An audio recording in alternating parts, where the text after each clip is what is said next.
Good afternoon, everybody. It's a beautiful Wednesday afternoon here in St. Louis. I'm assuming you're all in St. Louis with us. Hope you're able to get out and enjoy the day a bit. So today, we're primarily going to talk about COVID and COVID-related subjects. Of course, we'll take your questions on COVID or whatever's on your mind. So let me just begin with some of the numbers here. Yesterday, the city of St. Louis had 158 positive COVID cases, more than we want to have and up from the day before. That brings our 7-day average to 143 cases, so that's around 47 cases per day per 100,000. That's important because that's the metric that we use to compare ourselves with other counties in the region. We continue to have a lower rate per 100,000 than any other county in our region or than the average for the state of Missouri. That being said, 47 is still way too high. I described this to someone yesterday that it's, if we're going the speed limit and the speed limit's 35, we're driving 50. There are other people that are driving 100. 50 is still too high though. So maybe that's a strange analogy, but our number's too high, but it's better than those other counties that are around us. So looking at hospitalization numbers, there were, this data, as you know, lags 2 days behind. Yesterday, 2 days ago, there were 911 COVID positive people in the hospitals in the region, 4 major hospital systems, another 108 that were suspected of having COVID who were in the hospital, for a total of 1,019 people in the hospital. Again, that's very high. Not the highest that it's ever been, but it's still extremely high. Number of people in the ICU, both positive and suspected positive, 203. Number of folks on ventilators, both positive and suspected positive, 123. The number of people admitted, patients admitted to the hospital 2 days ago, 104. And the number of folks discharged, 146. So those numbers are most important when you look at what the trends are. Our numbers in the region are beginning to trend down just a tad, just a little bit. So please keep up the good work of mask wearing, hand washing, social distancing, because we really need for those numbers to go down a lot. And we're very concerned about the effect that the holidays are going to have on those numbers. We know that it's really difficult to persuade people not to get together with their friends and their family and their neighbors over the holiday season, but it's really important that that you not do that, and you keep your group really small. So those are the COVID numbers for today. We need for everybody to continue with the mitigation strategies. The people of the city of St. Louis, both the people, residents, and the businesses have done a very good job of following the mitigation strategies. We believe that's why our numbers look better than surrounding regions, so we thank you for that. That means fewer people are ill here, but still too many. So thank you for that. That's the COVID numbers for today. Now, a COVID-related thing that was just announced yesterday. You know that we are trying our best to do whatever will help to keep businesses open and keep people employed. Of course, those businesses need to follow the mitigation strategies if they are to stay open. So as you know, we've eased up on the outdoor dining space. We allowed people to use some parts of the street, use more of the sidewalk, didn't charge them for the fee. I know it's December, and so that's a little bit rough right now. But the other thing that we did and announced yesterday is that if a restaurant does not have any off-street parking, they don't have any convenient parking, they can contact us, and we're going to put this up on the feed here in a minute. Contact us and be able to get curbside pickup, some space blocked off so that your customers can pull up as close to the door as possible, as practical, and run in for a couple of minutes, pick up their order, and leave without getting a parking ticket. We know that those tickets have been, there have been a lot of those issued when people were just inside, picking up their food, maybe taking less than 5 minutes probably. So we're trying to avoid that. We're trying to do something that will help restaurants in particular accommodate the demand for curbside pickup without having to get a parking ticket. So we're excited about that. It's a small thing, and it won't solve all the issues with regard to the hospitality industry, but we're just taking any steps that we can to make it easier on folks to use curbside pickup, and then, of course, to follow the mitigation policies with regard to mask wearing and social distancing primarily. So that's a little bit of good news there. So that's all I have on COVID for today. Do we have any questions? A couple of questions. We have Sharika who is watching, and Sharika has asked if you could provide an update on the possibility of any additional restrictions at this time. Sharika, I wish I had a crystal ball that could tell us exactly what is going to happen with the numbers. I don't. I sometimes joke that my crystal ball has a crack in it. It is possible that we will have to put more restrictions in place. Let me say it like that. We hope that we don't have to.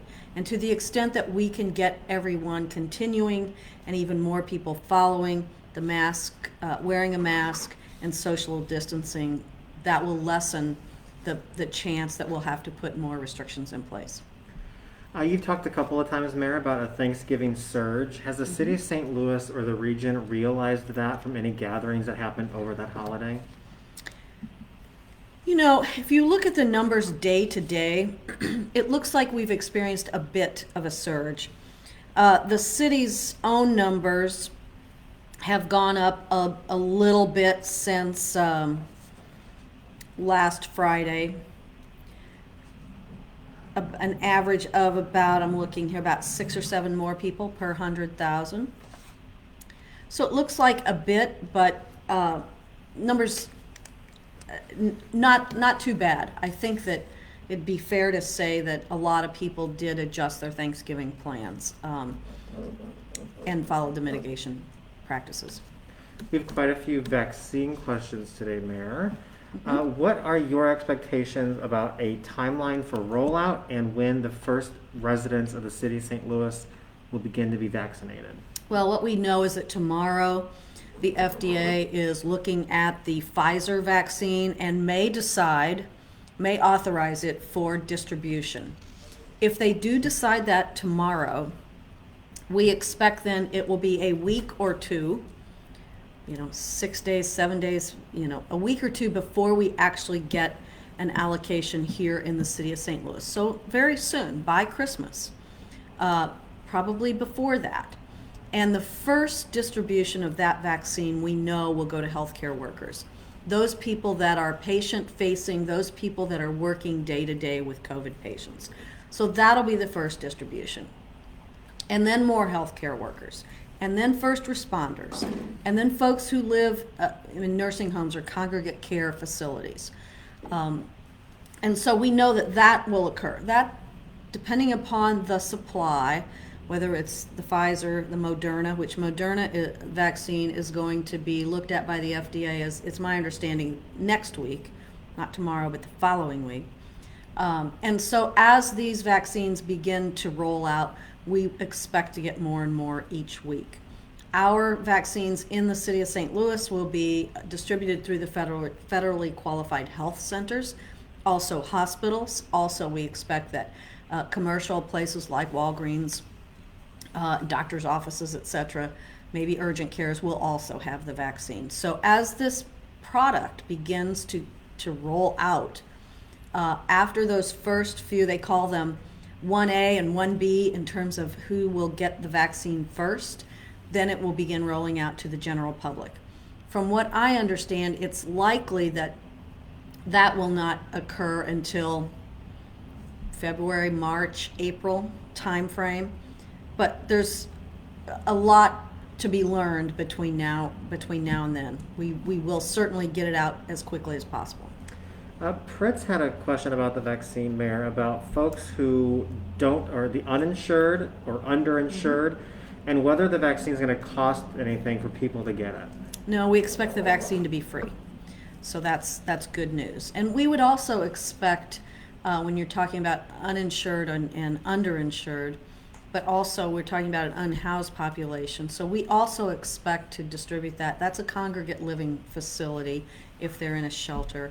So we also expect to vaccinate in those locations as well. You know, it's one thing to get the vaccine. It's another thing to get the vaccination. So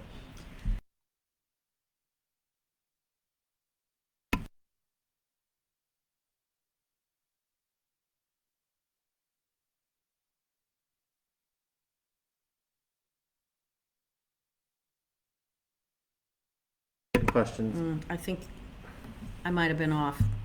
What I said there was, once the vaccine gets here, of course we want to persuade people to take the vaccine.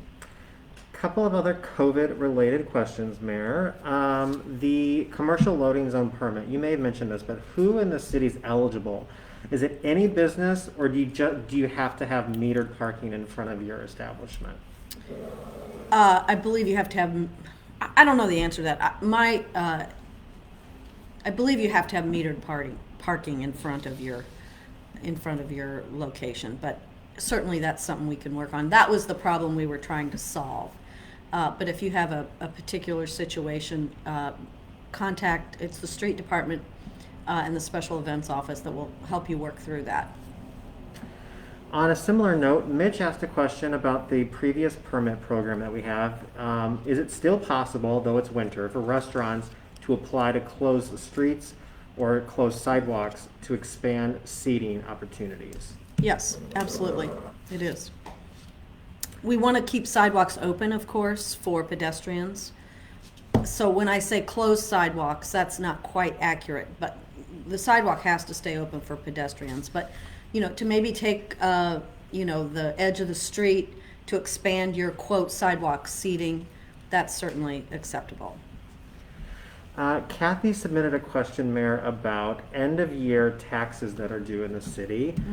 Due to COVID, a lot of people are struggling right now. Can the city or can the state eliminate any sort of penalties or extend deadlines to help folks out? That's a subject that's being considered right now. It is, I think it's possible that can be delayed, but that decision has not been, that authority has not been given yet. We have some follow-up questions from tiny houses, which you talked about, I think, on Monday, Mayor. Is there a registration process? This is from Pamela. Is there a registration process for how someone can be considered for a tiny house? Pamela, the tiny houses, there's already a registration, it's called HMIS, that is maintained by our Homeless Services Division and the Continuum of Care. And so they already have a list of folks that need housing. And so that registration already occurs. That is it for COVID questions today, Mayor. That's it for COVID? Wow. You have anything else? Well, I have one other thing I wanted to chat about. We did get a question about your field trip today, about when, we did? about Okay. when the MLS stadium will be completed. So I was going to talk about this at the end. So this morning I got to go to the construction site for the new MLS stadium, and a beautiful day for that little field trip, and got to sign one of the steel beams that's going into the site, one of the first beams going into the site. And so it is well under construction and getting ready to really be coming up out of the ground.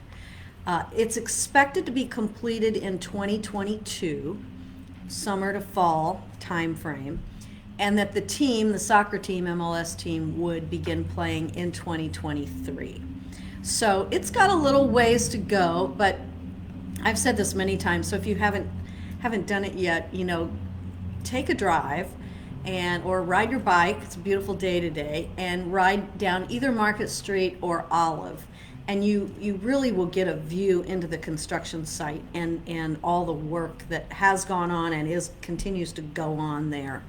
After the first of the year, early to mid-January, the Market Street will be closed for a little while they do some work under the bridge that is there, because the connection will go under Market Street. There'll be a detour around Olive. But take a ride and take a look at what you see there. And as long as you're that close, drive up Jefferson to Cass. It's only, I don't know, 8 blocks maybe. And take a quick look at the corner of the NGA construction site, which is at the corner of Jefferson and Cass. There are thousands of workers working there every day, and so both of those are worth a little field trip for you. So it was great today to get to go over and see the construction site on the new MLS stadium, though. That is all. Anything our else? questions No? for today. Thank you all. Appreciate you being with us this afternoon. Stay safe, wear your mask, socially distance, and we'll be back and talk with you in a couple of days. Thanks so much.